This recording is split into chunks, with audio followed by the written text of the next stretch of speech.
done ako sa mga task. I'm done with luto kanon. And hugas plato. Oh, made ang peg. Hindi, joke. So, guys, Lola, mga to sa seashore. Kaya she needs to cover her legs with the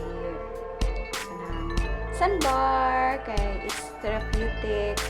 Early walk sa beach. It's super nice. I wish I could have as well, but I need to prepare everything behind the scenes. So I need to be at the room preparing food. And right now, I'm still waiting for them. Foods are ready.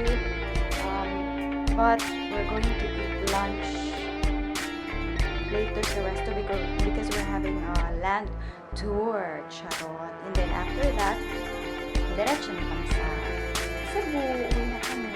And by the way guys, a simple reminder, it's good here because you can cook your own meals and the rooms are affordable. But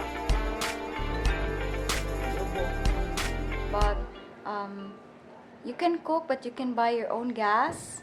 And if there's a gasol as well, you need to pay 20 pesos per cook. And then if gusto nyo magpaluto, you can also ask them na magpaluto kayo, babayad lang kayo. And then lahat naman accessible. But then the only thing, marami ng guest, marami nang nagluluto. So people are waiting outside. It's good kasi nakaluto na ako ng maaga. So, I'm done. And, reminder, kailangan nyo talagang i-keep yung gas nyo or if bibili kayo ng butane. Kasi, if iiwan nyo sa labas, there's a lot of tendency that some people will think na it's there, so they can use it anytime they want. So, it's better na keep nyo talaga para makaluto kayo anytime you wanted. Kasi nangyari kanina, I was about to cook the rice but then naubos yung butane. Pag ano ko sa butane namin, nahupos na pala, ginamit ng ibang tao. So, hindi ako nakapagluto agad. I need to wait for my chance. Hi guys! So, we're on our way. Saba ka ganyan, but we're on our way sa among first stop, no? May kay Bao, pero mga tumig madrinihos. So, I'm with the okay. Smile ako. Yan, masangit pa ba?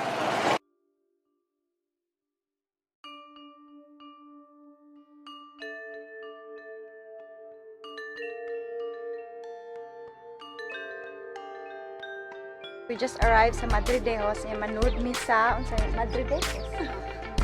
Nga, mga park, ruins, Kota Park. Murag karaan nga. Graduation. Karaan nga, murag sa ato apa.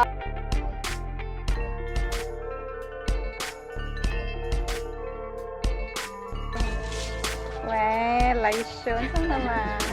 Bumela Cebu. Cebu pa ni. So, padumig Madridejos, guys. Nanagid mi sa Madridejos actually. So, naglakaw-lakaw lang mi kay mga tumi sa katong known na bridge, katong na feature daw to siya sa ambot. May kaba. Buot-buot lagi nga mo pero sige lang at least sulit. Among nangari ang Bantayan Island. Gamay na ba ni siya Bantayan Island, no? Sorry lang nga, nakatamak. Lagi.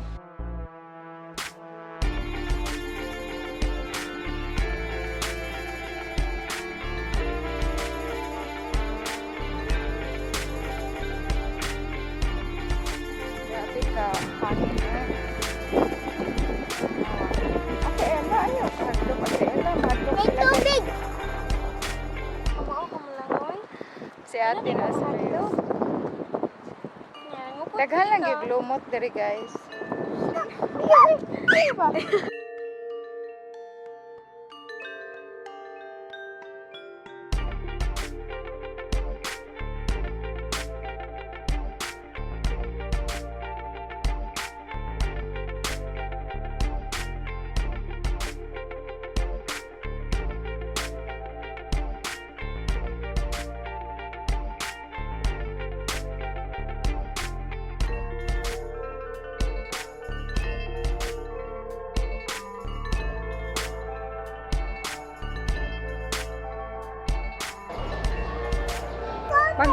niya. Tagay!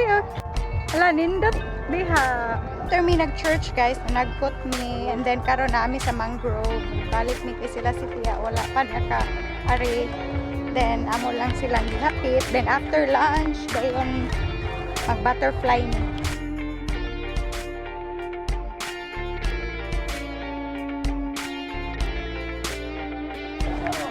Day daghan kag friends. Pero ilang guro na pangalan.